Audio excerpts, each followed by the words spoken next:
Welcome back to In History. Thomas Becket was born in 1119 in the heart of Norman England. The son of a wealthy merchant, Thomas was educated in London, Paris and Italy, where he excelled in theology and law. His brilliance didn't go unnoticed. He caught the eye of Theobald, Archbishop of Canterbury, who mentored him and introduced him to the royal court. In 1154, Becket's life changed forever. Theobald recommended him to King Henry II, who appointed him as Chancellor of England. The two quickly became close friends. Henry and Becket shared a camaraderie that went beyond politics. They hunted, dined, and plotted the kingdom's future together. But this friendship was soon tested in ways neither could have imagined. In 1162, Henry made a bold move. He appointed Becket as Archbishop of Canterbury, expecting his friend to help consolidate royal control over the church. But Henry underestimated Becket's transformation. Once ordained, Becket took his role as head of the church seriously, defending its independence against royal interference. Their friendship unraveled. Becket refused to let Henry control church appointments or revenue, leading to a series of bitter confrontations. Tensions escalated as Becket excommunicated royal allies who opposed him. In 1170, Henry's frustrations boiled over. In a fit of rage, he is said to have exclaimed, "Will no one rid me of this turbulent priest?"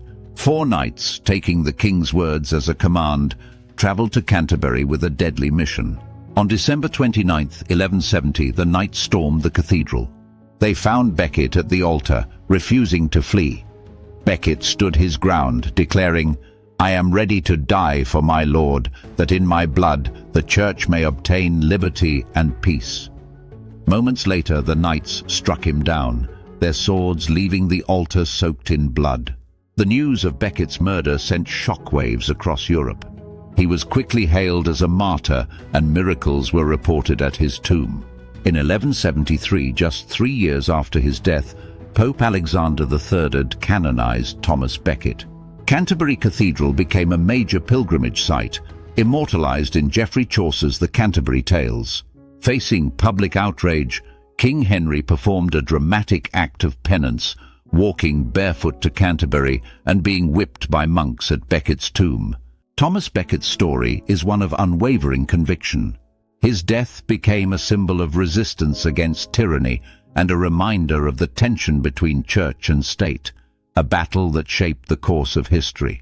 Thomas Becket's legacy endures, not just as a saint, but as a figure who dared to challenge the most powerful monarch of his time. His martyrdom reminds us of the cost of standing by our beliefs. After his death, the legacy of Thomas Becket took on a life of its own. This was one of the fastest canonizations in the Church's history, signifying the widespread devotion and admiration he had garnered. Becket's sainthood marked the beginning of a cultural phenomenon. Churches were dedicated in his honor, his image was immortalized in art, and relics associated with him became highly sought after. The stained glass windows in Canterbury Cathedral tell his life story, from his early days as Chancellor to his tragic martyrdom. The shrine of St. Thomas Becket became one of the most significant pilgrimage destinations in Europe. Pilgrims journeyed long distances to pay their respects, leaving offerings at his shrine. Becket's shrine was adorned with treasures donated by the faithful, a testament to the profound impact he had on the medieval Christian world. It was said to be one of the most magnificent holy sites in Europe until its destruction during the English Reformation. Centuries later, Thomas Becket's legacy faced destruction during the English Reformation. In 1538, King Henry VIII, seeking to sever ties with the Catholic Church, ordered the destruction of Becket's shrine.